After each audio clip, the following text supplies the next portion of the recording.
दोस्तों, ये 1992 की बात है।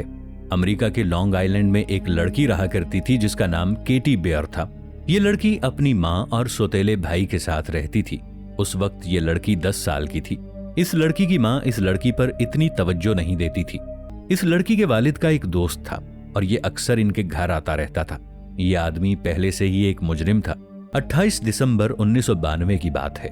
ठीक 2 दिन बाद केटी की सालगिरह थी। 2 दिन बाद इस बच्ची ने पूरे 10 साल का हो जाना था।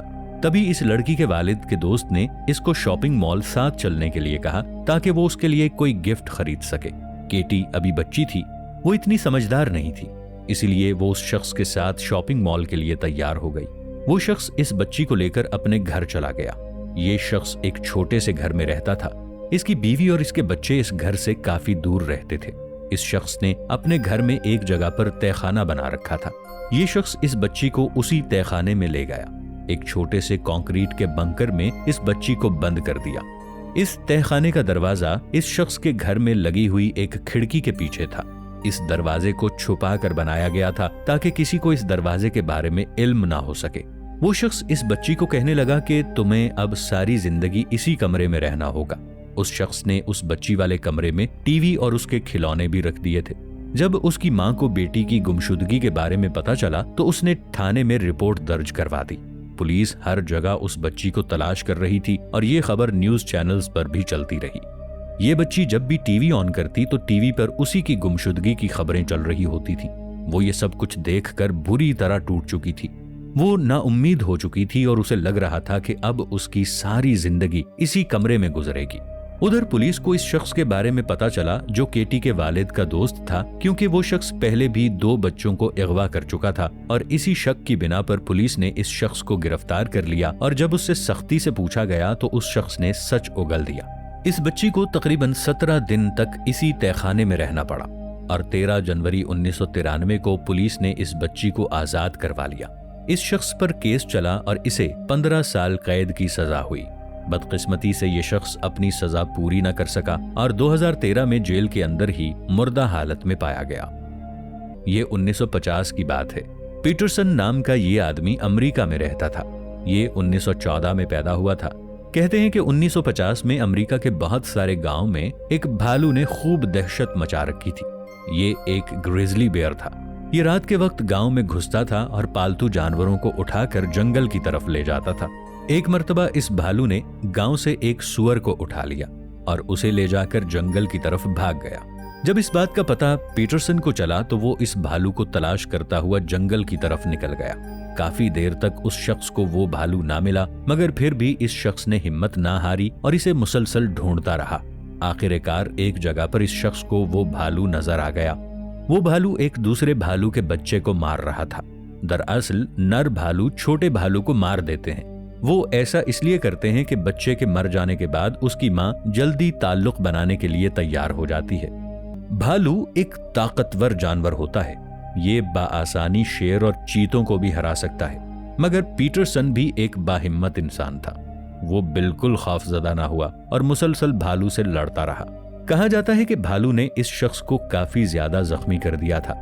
फिर भी इस शख्स ने भालू के गले को दबोच लिया और थोड़ी ही देर गुजरी थी कि ग्रिजली भालू दम तोड़ गया। इस शख्स का ये अजीम कारनामा पूरी दुनिया में मशहूर हो गया। ये बात 17 अगस्त 1980 की है। लैंडी नाम की औरत, इसका शौहर और 2 साल की एक बच्ची। ये लोग ऑस्ट्रेलिया के सेहत अफजा मकाम पर घूमने गए। दिन के वक्त ये लोग खूब घूमे फिरे और लुत्फानंदोज हुए और रात को एक जगह पर कैंप लगाकर सो गए। मगर वहां पर पहले भी बहुत से लोगों के कैंप लगे हुए थे। मगर आधी रात को लैंडी के कैंप में एकदम चीख पुकार की आवाजें आना शुरू हो गईं। आसपास के लोग उनके कैंप में शोर सुनकर उनके कैंप की तरफ दौड़े तो ये मालूम हुआ कि लैंडी की बच्ची को कोई जानवर उठाकर ले गया है। इस मामले के बारे में फौरन पुलिस को बताया गया। पुलिस ने इस बच्ची को ढूंढना शुरू किया, मगर उनको वो बच्ची ना मिली। बाद में पुलिस ने इस बच्ची की मां को शक की बिना पर गिरफ्तार कर लिया। दरअसल तहकीक के दौरान ये बात सामने आई कि उसने अपनी बेटी का कत्ल किया है। ये केस कोर्ट में चला गया। वहां भी ये औरत यही बात दोहराती रही कि उसने अपनी बेटी को कत्ल नहीं किया। पुलिस को जितने भी सबूत मिले थे वो सब सबूत इस औरत के खिलाफ थे। आहिस्ता आहिस्ता वक्त गुजरता रहा और इस वाकये को पेश आए 3 साल का अरसा बीत गया। 3 साल बाद इसी जंगल में इस बच्ची का जैकेट मिला। जब इस बच्ची की जैकेट पर तहकीक की गई तो पता चला कि इस बच्ची को किसी जंगली जानवर नहीं मारा है। इस वाकये के बाद पुलिस ने बच्ची की मां से माफी मांगी और उसे बाइज्जत रिहा कर दिया गया। दोस्तों, ये 1980 की बात है। अमेरिका के शहर न्यूयॉर्क में एक कपल रहता था। मर्द का नाम जेरी एल्टर और बीवी का नाम रीटा एल्टर था। पेशे के एतबार से ये दोनों टीचर थे। बहुत ही थोड़े अरसे में ये दोनों मियां बीवी इंतहाई अमीर हो गए। अमीर होने के बाद ये बाहर के मुल्कों में सैरो तफरीह के लिए जाते थे। दरअसल ये दोनों मियां बीवी महंगी चीजें चुराया करते थे और इन महंगी चीजों को बाहर के ममालिक बेचा करते थे। ये 1985 की बात है। इन दोनों ने एरिज़ोना म्यूजियम से विमेन ऑखरे पेंटिंग को चुराया। ये पेंटिंग इंतहाई महंगी थी। म्यूजियम में कैमरे न होने की वजह से ये पता नहीं चल सका कि चोरी किसने की थी। इस जोड़े ने इस पेंटिंग को बेचने की बजाय अपने पास ही रख लिया। थोड़े अरसे बाद ये दोनों मियां बीवी मुलाजमत से रिटायर हो गए और अपने दोनों बच्चों को लेकर न्यू मैक्सिको आ गए और वहीं पर रिहाइश इख्तियार कर ली। वक्त गुजरता गया। जब इन दोनों के बच्चे बड़े हो गए तो उन्होंने अपने वालिदैन को छोड़ दिया और कहीं बाहर चले गए। मगर इन मियां बीवी के पास बहुत सा कीमती सामान था जो उन्होंने चुराया हुआ था। इस सामान में वो पेंटिंग भी शामिल थी। इस पेंटिंग को इन दोनों ने अपने बेडरूम में आवेजा कर रखा था। 2011 में जेरी ने एक किताब लिखी। इस किताब का नाम the cup and the lip था। इसने जितनी भी चोरियां की थीं, इस किताब में उसने इन सब चोरियों के बारे में लिखा। मगर इस किताब पर किसी ने खास ध्यान नहीं दिया। उससे 1 साल बाद 2012 में उसकी बीवी रीटा की मौत हो गई और उसके 5 साल बाद 2017 में जेरी की भी मौत हो गई। लेकिन मरने से बहुत पहले जेरी ने अपनी सारी दौलत अपने भतीजे रॉन रॉसमैन के नाम कर दी थी। वो इसलिए कि उसके बच्चे उसे छोड़कर जा चुके थे और उनके भतीजे ने ही उनको संभाला था और उनकी खिदमत की थी। जेरी की मौत के बाद उसके भतीजे ने वो घर बेच दिया क्योंकि उसे वो घर इतना खास पसंद नहीं था और उसके घर जो चोरी का सामान उन दोनों मियां बीवी ने चुरा कर रखा था, उनके भतीजे ने आहिस्ता आहिस्ता उसे भी बेचना शुरू कर दिया था। एक दिन रोहन के हाथ वो पेंटिंग भी लग गई। वो उस पेंटिंग को लेकर एक एंटीक शॉप पर गया। उस शॉप के मालिक का नाम डेविड था और वो उस पेंटिंग के बारे में काफी कुछ जानता था। मगर रॉन ने सिर्फ $200 में इस पेंटिंग को डेविड के आगे बेच दिया। डेविड ने पुलिस को इत्तला दी तो पुलिस ने कहा कि आज से 32 साल पहले ये पेंटिंग एक म्यूजियम से चोरी हो गई थी। इस पेंटिंग को मशहूर मुसव्विर विलियम डे ने बनाया था। इस पेंटिंग की कीमत $160 मिलियन थी।